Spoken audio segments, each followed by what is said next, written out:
If date night starts feeling like a box that you check or the same thing that you do, and it doesn't feel like it adds any energy to the relationship, then it's time to change date night. Hi, I'm Susan Regan, and I've been working with couples for over 30 years to help them strengthen their relationship. So let's think of out of the box date nights then, so that you can actually start playing and having adventures together and doing the simplest or the most complicated things that are outside the box.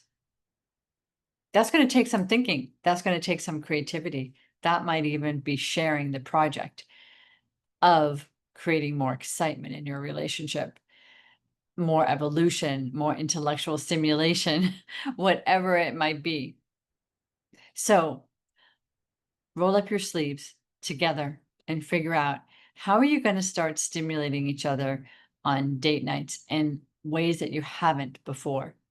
If it starts becoming too routine, guess what happens? We don't appreciate it. I want your date night to be sizzling hot and so exciting that you can't wait for it.